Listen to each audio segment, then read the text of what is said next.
The story of the Romanov family is one of the most tragic and haunting endings in history.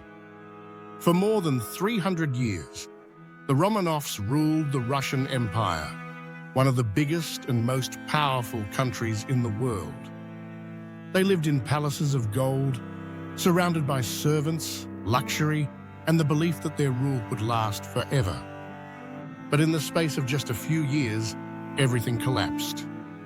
What started as a dream of power ended in blood, mystery, and one of the most chilling legends of the 20th century. At the start of the 1900s, Russia looked strong from the outside, but it was cracking inside. Millions of people lived in poverty, working endless hours for almost nothing. The cities were overcrowded, the countryside starving, and the people had started to lose faith in their rulers. While workers struggled to buy bread, the royal family dined under chandeliers. The gap between rich and poor had never been wider. Tsar Nicholas II became ruler in 1894. He was a family man, polite and gentle, but he was not made to rule an empire.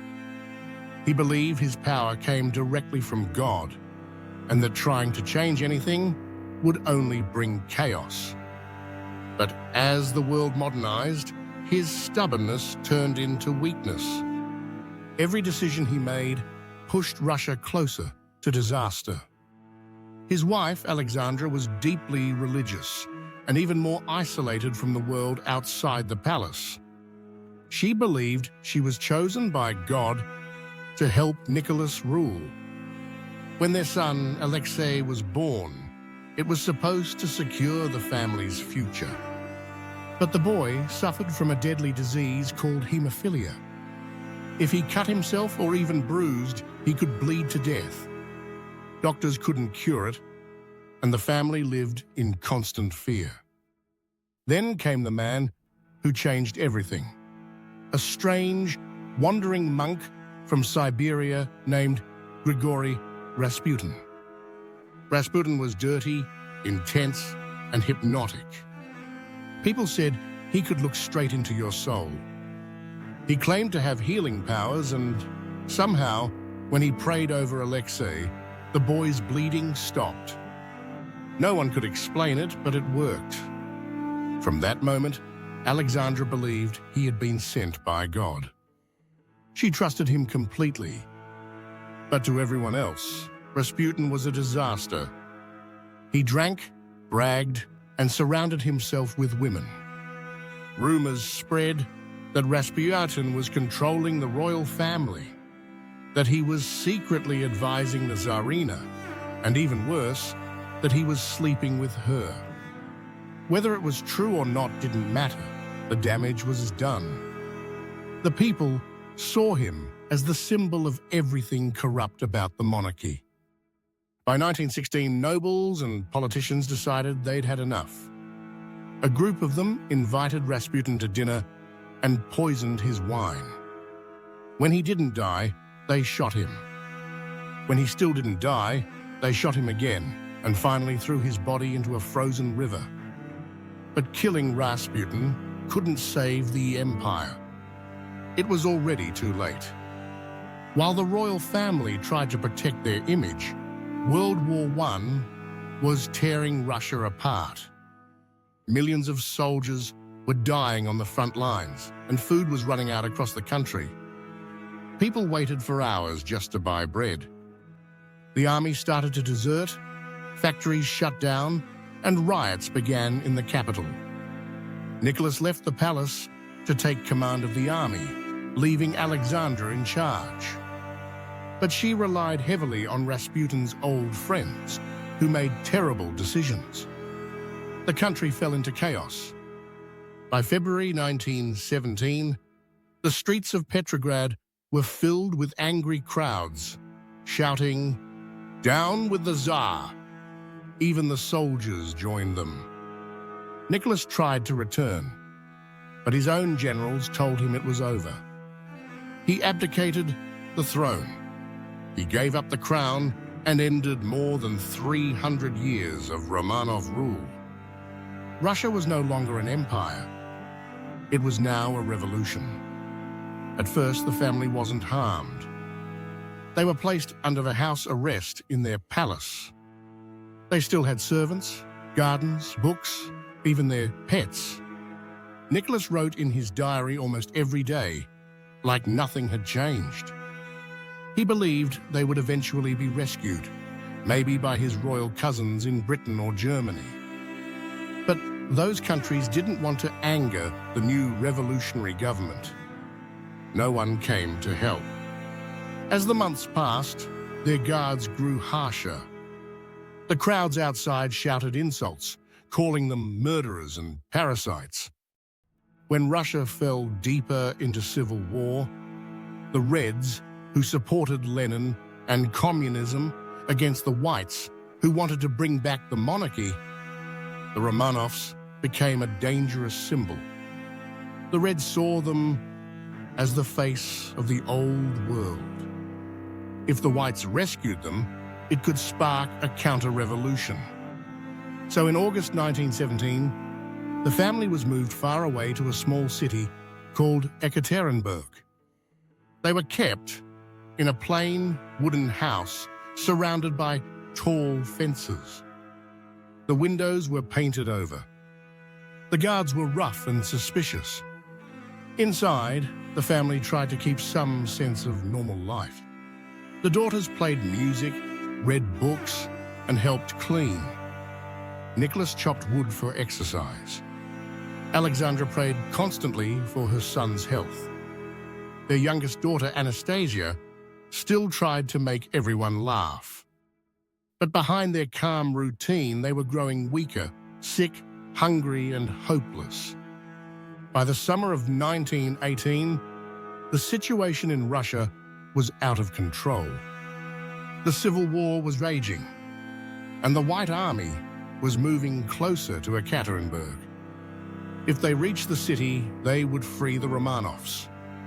To prevent that, the Bolsheviks decided that could never happen. They didn't make it public. There was no trial, no announcement. Just a simple order that would end 3 centuries of history in one night. In the early hours of July 17, 1918, the family was woken by their guards.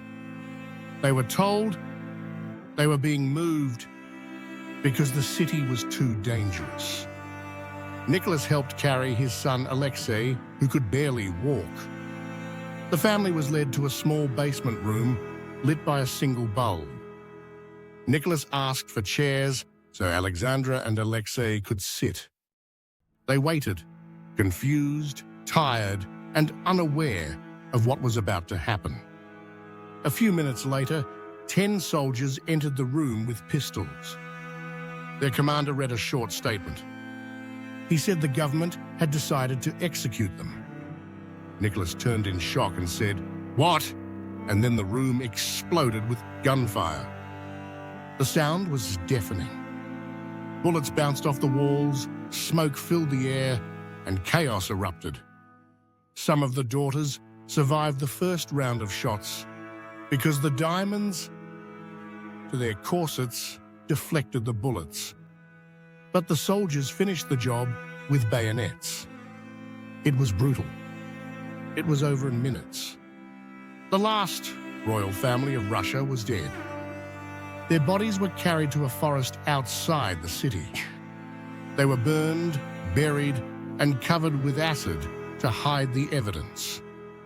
In silence, the Bolsheviks announced only that Nicholas had been executed. They didn't mention his wife or children. For years, no one knew what had really happened. The mystery spread across Europe. Rumors started that one or more of the children had escaped. People claimed to have seen a young girl who looked like Anastasia. Then in 1920, a woman in Germany said she was that lost princess. Her name was Anna Anderson. She said she had been rescued by a kind soldier and hidden away for years. She knew small personal details about the royal family, spoke some Russian, and even convinced a few relatives. Many people believed her. Movies were made, books were written, and the legend of Anastasia took on a life of its own.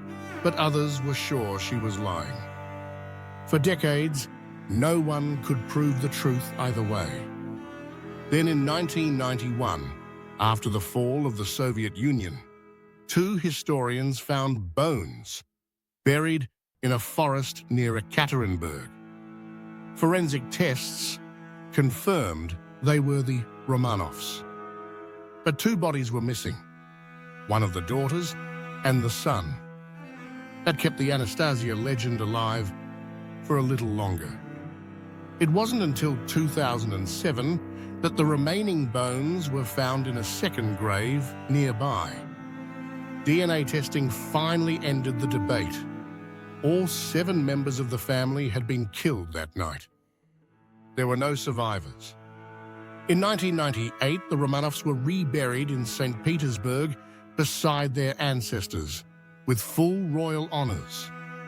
Crowds lined the streets, holding candles and icons. Even after all those years, people still wept for them.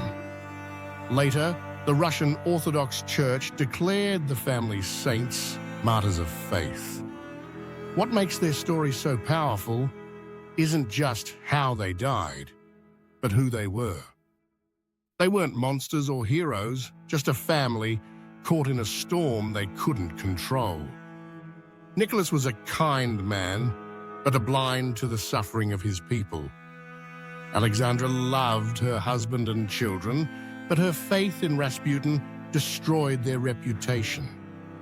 Their children, especially the 4 daughters, were young, hopeful, and full of life.